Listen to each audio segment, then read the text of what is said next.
자녀 결혼을 앞두고 미리 돈을 좀 보태주셨다가 몇 달 뒤 증여세를 내셔야 합니다.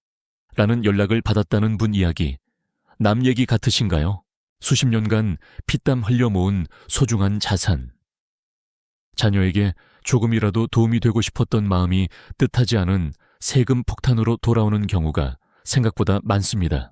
부모의 편안한 노후를 지키고 자녀의 미래도 함께 챙기고 싶었을 뿐인데 방법을 몰랐다는 이유만으로 가족 모두에게 부담이 되는 상황이 생기는 거죠. 그런데 말입니다. 이 문제 미리 알고 준비만 했어도 충분히 피할 수 있었다면 어떨까요? 오늘 이 시간에는 막연히 어렵게만 느껴졌던 증여세를 실제 사례를 통해 하나씩 풀어보면서 여러분의 자산을 지키고 가족의 미래를 현명하게 설계하는 방법을 차분하게 정리해드리겠습니다. 자, 그럼 첫 번째 이야기부터 시작해볼까요? 증여세. 왜 우리는 이걸 피할 수 없는 현실이라고 부르게 됐을까요? 증여세란 살아있는 사람이 다른 사람에게 재산을 무상으로 넘겨줄 때 붙는 세금입니다. 단순히 부모가 자녀에게 주는 돈이라고 생각하기 쉽지만 실제로는 상속세와 깊게 연결된 중요한 세금이기도 하죠. 상속세는 돌아가신 후에 발생하는 세금이라면 증여세는 그 상속을 미리 진행할 때 붙는 세금이라고 보시면 됩니다. 어떻게 물려주느냐에 따라 세금 총액이 달라질 수 있는 것, 바로 이 부분이 핵심입니다. 문제는 이 증여세가 자산의 크기와 상관없이 가족 간 재산이 이동하는 순간부터 그림자처럼 따라붙는다는 점이죠. 특히 한국 사회처럼 부동산 가격이 빠르게 오르는 나라에선 증여세 이슈는 더더욱 민감할 수밖에 없습니다. 예를 들어 나는 그냥 집 한 채 자녀한테 주려고 했을 뿐인데 막상 시세가 올라버린 집 때문에 수천만 원, 심하면 억 단위의 세금을 마주하게 되는 일도 많습니다. 결국 부모님은 예상치 못한 세금 부담에 노후 자금 계획에 차질이 생기고 자녀 입장에서도 도움이 아닌 짐이 되는 상황이 되는 거죠. 이런 문제는 몰라서 생기고 미리 준비하지 않아서 더 커집니다. 우리가 피땀 흘려 모은 소중한 자산을 지켜내기 위한 첫걸음. 그건 바로 증여세라는 현실을 정확히 알고 위험을 먼저 인지하는 것에서 시작됩니다. 그런데 말이죠.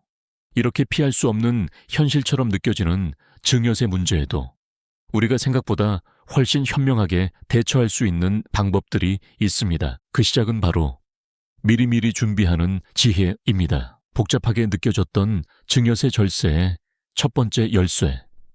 바로 증여재산 공제 한도를 최대한 활용하는 전략인데요. 혹시 공제라는 말 들어보신 적 있으시죠? 쉽게 말하면 세금을 계산하기 전에 빼주는 기본 할인 같은 개념입니다. 배우자, 자녀, 친척 등 누구에게 증여하느냐에 따라 이 공제 금액은 달라집니다. 예를 들어 배우자에게는 무려 6억 원까지, 자녀에겐 5천만 원, 기타 친족에게는 1천만 원까지 공제가 되죠. 그런데 여기서 정말 중요한 포인트. 바로 언제 증여하느냐에 따라 이 공제를 한 번만 받을 수도 두 번 이상 받을 수도 있다는 점입니다. 자, 그럼 예시 하나 들어볼게요. 부모님이 자녀에게 1억 원을 증여한다고 가정해 보겠습니다. 그냥 한 번에 주면 어떻게 될까요? 5천만 원까지는 공제되지만 남은 5천만 원에 대해서는 세금을 내야 합니다.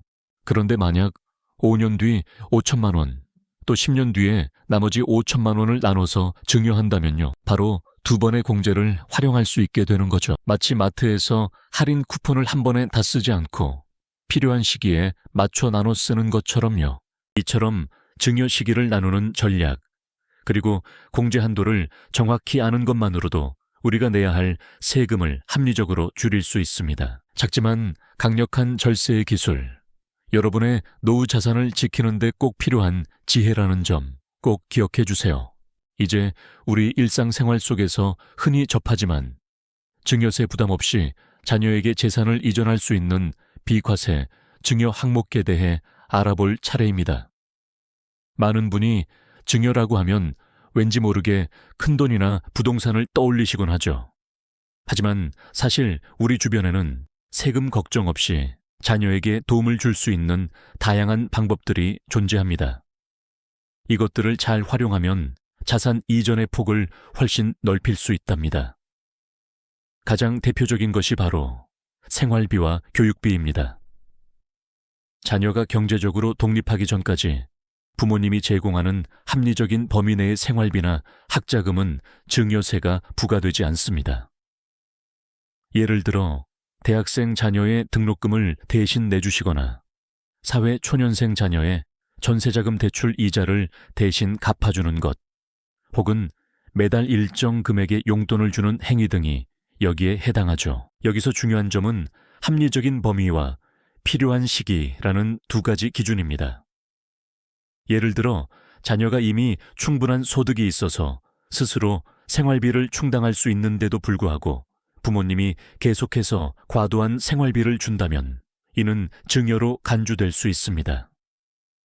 또한 자녀의 계좌에 목돈을 넣어두고 나중에 생활비나 교육비로 사용하라고 하는 경우도 문제가 될 수 있습니다.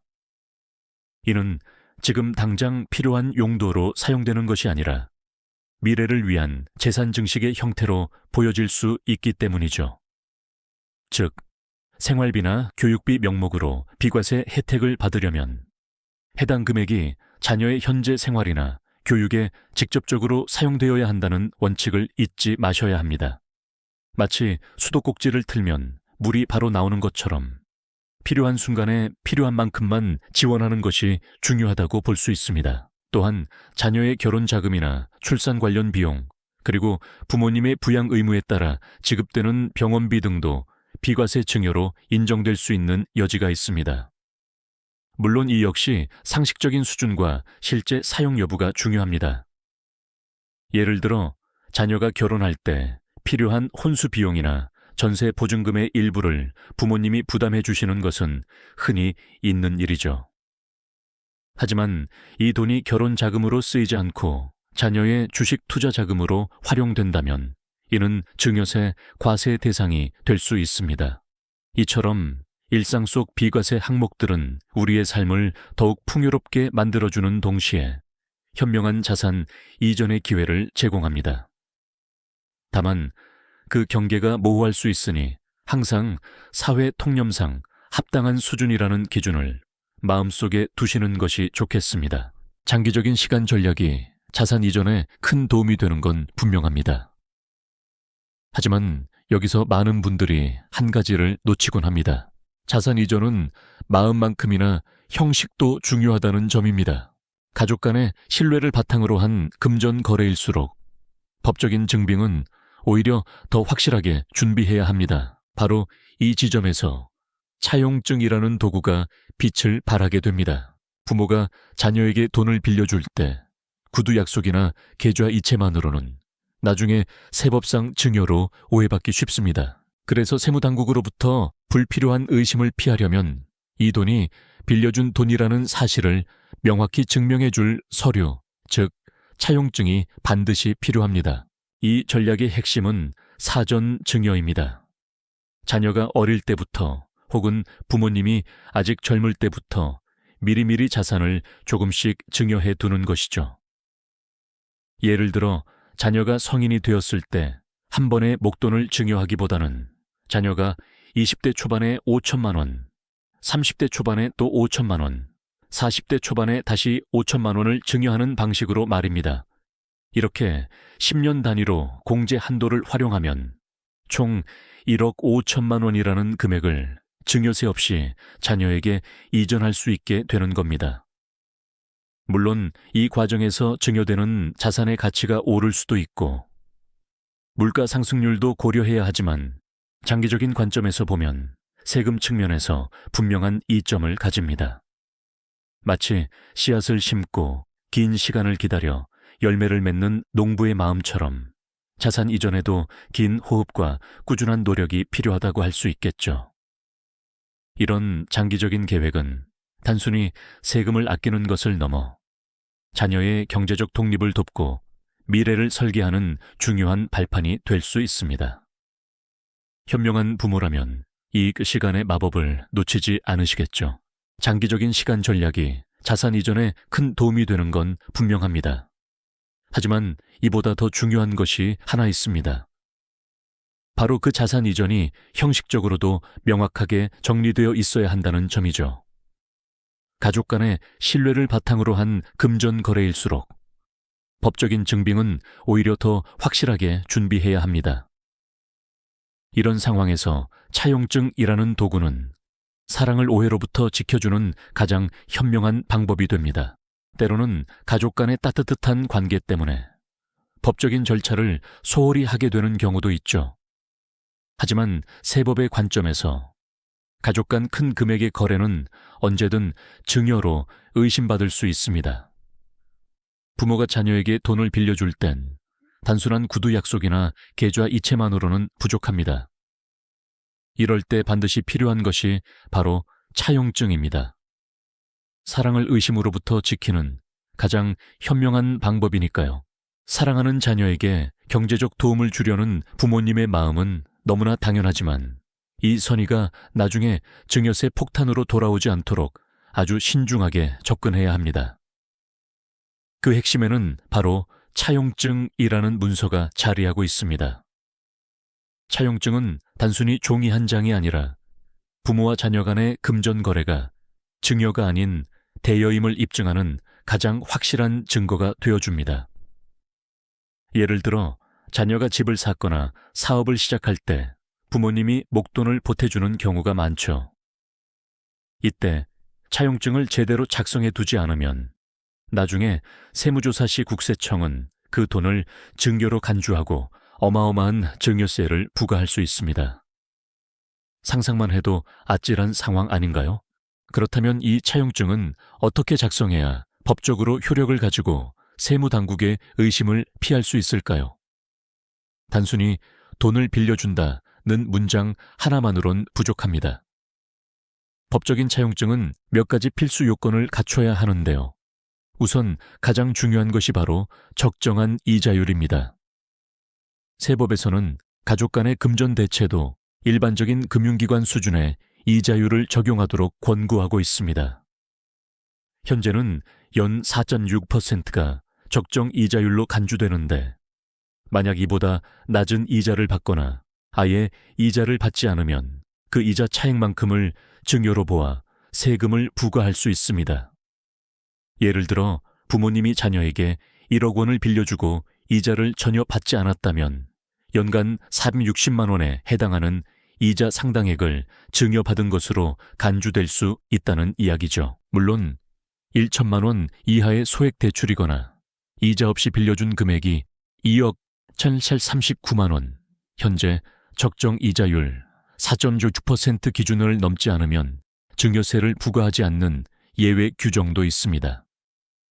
하지만 이는 어디까지나 예외일 뿐, 만약 금액이 커진다면 반드시 적정 이자를 설정하고 그 이자를 실제로 주고받아야 합니다. 또한 원리금 상환 계획을 명확히 하는 것도 중요합니다. 언제까지 얼마씩 갚아나갈 것인지 구체적인 상환 일정을 차용증에 명시하고 실제로 그 계획대로 이자와 원금을 주고받은 내역을 통장으로 남겨두는 것이 좋습니다. 은행 대출처럼 매달 꾸준히 상환하는 흔적이 있어야 증여로 오해받지 않습니다.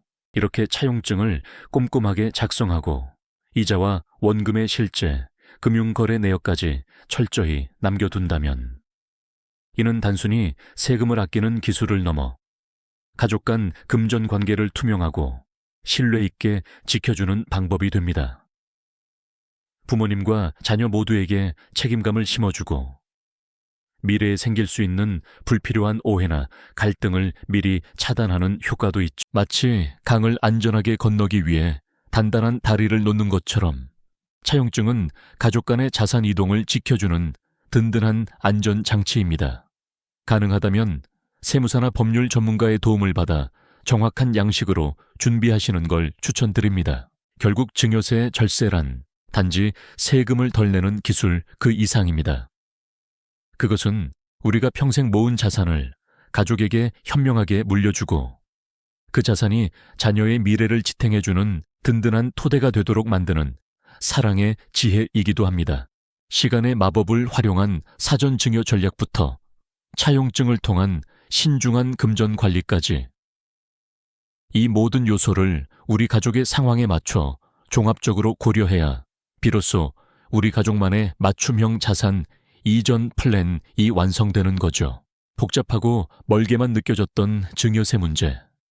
사실은 가족의 행복을 지키는데 꼭 필요한 현실적인 대화였습니다.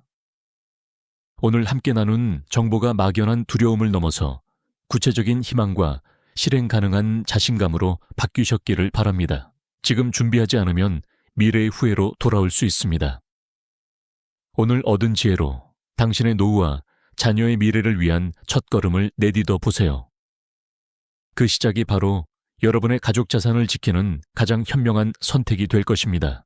이 영상이 도움이 되셨다면 좋아요와 구독 부탁드립니다. 여러분의 응원이 제게 큰 힘이 됩니다. 다음 영상에서도 더 유용한 정보를 공유하겠습니다. 감사합니다.